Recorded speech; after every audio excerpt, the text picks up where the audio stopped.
अस्सलाम वालेकुम everyone, I hope you all are doing well.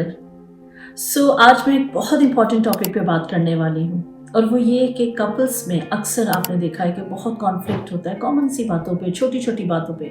और व्हेन आई से couples, it's not only married couples, couples means partners. वो partners married partners भी हो सकते हैं, हस्बैंड वाइफ, या फियांसीज भी हो सकते हैं, और इवन अगर आप बिजनेस में किसी के साथ पार्टनरशिप में हैं तो उसमें भी ऐसा होता है कि कभी कभी बहुत ज़्यादा कॉन्फ्लिक्ट आता है और वो छोटी सी बातों पे होता है या कोई माइंडसेट की डिफरेंसेस की वजह से होता है। इंटेंशन शायद आप लोगों की एक साथ चलने की हो, लेकिन क्योंकि डिफरेंट माइंडसेट्स होते हैं और उसकी वजह से वो एक दूसरे को क्लियर नहीं कर पाते, कुछ चीज़ें अपनी इंटेंशंस क्लियर नहीं कर पाते या अपने इमोशंस को हैंडल करना वो नहीं जानते, इस वजह से बहुत ज़्यादा कॉन्फ्लिक्ट्स होते हैं। आज मैं डिस्कस करूँगी कि अगर पार्टनर्स में इमोशनल कॉन्फ्लिक्ट हो तो उसको किस तरह से रिजॉल्व किया जा सकता है। सबसे आसान तरीका ये है कि आप ये देखें कि दोनों जो पार्टनर्स हैं उनका स्कूल ऑफ थॉट क्या है। क्योंकि स्कूल ऑफ थॉट मीन्स कि उनका सोचने का जो नज़रिया है और जिस तरह से वो जिस अंदाज में वो सोचते हैं वो क्या है। कुछ लोग बहुत दिल की सुनने वाले होते हैं और कुछ लोग दिमाग से चलने वाले होते हैं, कुछ लोग बहुत लॉजिकल होते हैं और उनको लगता है कि नहीं, प्रैक्टिकलिटी में जो चीज़ ठीक है वही ठीक है और उसी तरह होना चाहिए। और कुछ लोग ऐसे होते हैं कि उनको लगता है कि नहीं, उनका दिल जो कह रहा है या उन इमोशनली जिस तरह से वो फील करते हैं उनकी अपनी वल्नरेबिलिटीज़ होती हैं और वो उस तरफ इंक्लाइंड होते हैं और उनको लगता है कि उनके इमोशंस को समझा जाए।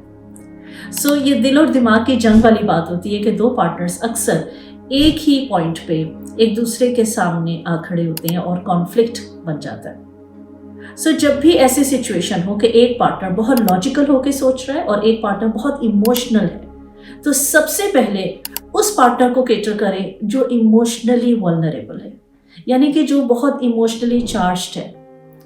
क्योंकि जब भी आपके इमोशंस हाई होते हैं तो उस वक्त आपका लॉजिकल साइड जो है, जो आपकी इंटेलिजेंस है, वो लो हो चुकी होती है।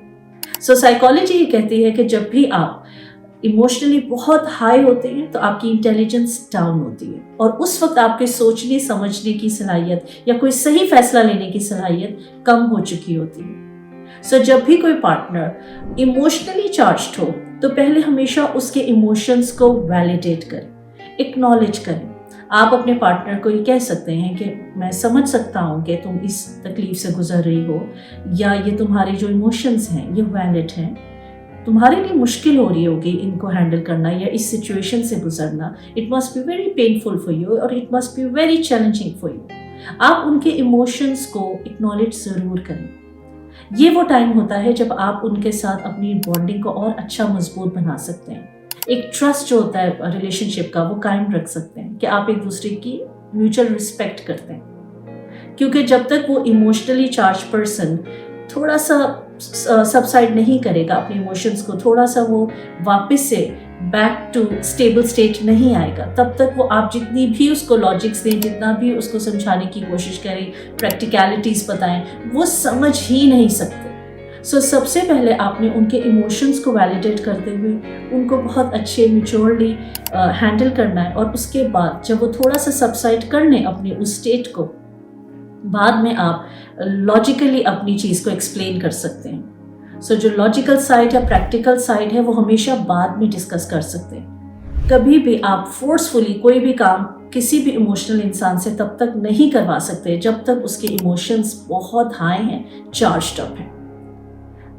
ये सबसे ज़्यादा इम्पॉर्टेंट और बेसिक चीज़ है जब भी आप किसी कॉन्फ्लिक्ट को ख़त्म करना चाहें कपल के बीच में या किसी भी पार्टनर्स के बीच में, तो आप हमेशा देखें कि आपने लॉजिकल साइड को फोर्स नहीं करना, हमेशा इमोशनल साइड को पहले केटर करना है, उसको सबसाइड करना है और फिर प्रैक्टिकलिटी या लॉजिकल साइड को एक्सप्लेन करना है। इसीलिए हमेशा आप डिले रिस्पॉन्स भी दे सकते हैं। जो भी लॉजिकल पार्टनर है वो थोड़ा सा डिले करे अपने रिस्पॉन्स को, पहले वो चांस दे इमोशनल पार्टनर को, वो अपना कैथार्सिस कर ले, वो अपनी साइड क्लियर कर लें और वो अपने इमोशंस को सबसाइड कर लें। उसके बाद जो प्रैक्टिकल इंसान है, जो लॉजिकल इंसान है, वो अपनी रीजनिंग और अपने डिसीजन को वो डिले करके बाद में भी एक्सप्लेन कर सकता है। इस तरह से आप एक म्यूचुअल ग्राउंड पे आके कोई भी डिसीजन ले सकते हैं और म्यूचुअल ट्रस्ट और रिस्पेक्ट को कायम रख सकते हैं, जो कि सबसे ज़्यादा इम्पॉर्टेंट होती है किसी भी पार्टनरशिप में। सो होता कुछ यूँ है कि जो लॉजिकल पार्टनर है उसका भी यही मोटिव होता है कि वो उसी वक्त देन एंड देयर अपनी बात सामने वाले को बता दे और उस सिचुएशन पे काबू पा ले और फुल अपनी सारी चीज़ जो है अपने मुताबिक बना दे सारी सिचुएशन को।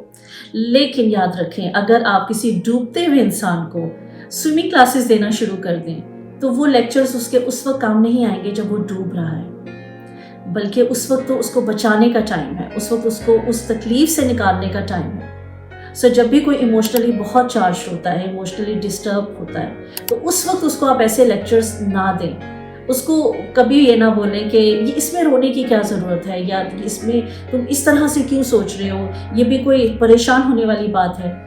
ऐसी बातों से उसको सिर्फ मज़ीद आप हेल्पलेस फील कराएंगे, वो ज़्यादा टॉर्चर होगा, इमोशनली डिस्टर्ब होके वो आपसे शेयर करना छोड़ देगा, या आपकी तरफ जो उसका एक ट्रस्ट है वो वीक होना शुरू हो जाएगा कि आप उसको नहीं समझते, आप उसके लिए ठीक डिसीजंस नहीं ले सकते। सो ज़्यादा ज़रूरी ये है कि उस वक्त उस डूबते हुए इंसान को जो इमोशंस में डूब रहा है उसको बचाएं, उसको किनारे पे लेकर आएं, उसको स्टेबल करें, और उसके बाद आप अपनी जो भी लॉजिकल साइड है वो बाद में एक्सप्लेन कर सकते हैं। और ये भी एक लॉजिकल इंसान की स्ट्रैटेजी हो सकती है कि कब, कहाँ, किस सिचुएशन में उसने वो बात करनी है, क्योंकि जो लॉजिकल साइड होती है उसमें रीजनिंग आप बहुत अच्छे डेवलप कर सकते हैं, डिसीजंस बहुत अच्छे ले सकते हैं कि किस वक्त कितनी, कहाँ और किस तरह से बात की जाए, तो आपके हक में, आपकी फेवर में वो सारे डिसीजंस होंगे और सिचुएशन आपके कंट्रोल में होगी। सो इस चीज़ों को ज़रूर कंसिडर करें। हमेशा याद रखें कि किसी भी पार्टनरशिप को कामयाब बनाने के लिए दोनों पार्टनर्स का एक दूसरे के लिए विन विन सिचुएशन क्रिएट करना बहुत इंपॉर्टेंट है। यानी कि दोनों को उस सिचुएशन में कंफर्टेबल फील होना चाहिए। ऐसा नहीं कि किसी एक पार्टनर को लगे कि उसकी बात को ज़्यादा वैल्यू दी जाती है, उसको देखा जाता है, उसको समझा जाता है और वो हमेशा हावी होता है हर चीज़ पे, और दूसरे पार्टनर को ऐसा लगे कि उसको बिल्कुल नहीं समझा जाता, उसको नहीं देखा जाता, उसके ओपिनियंस को या उसकी जो साइड ऑफ स्टोरी है उसको हमेशा सेकंड थॉट दी जाती है और उसको प्रायोरिटी नहीं मिलती। सो आपने हमेशा देखना है कि पार्टनरशिप को स्ट्रांग बनाती है विन विन सिचुएशन। दोनों पार्टनर्स एक दूसरे के लिए ऐसे एनवायरनमेंट क्रिएट करें, ऐसे सिचुएशन क्रिएट करें जहां म्यूचुअल अंडरस्टैंडिंग से वो कोई भी डिसीजन ले सकें।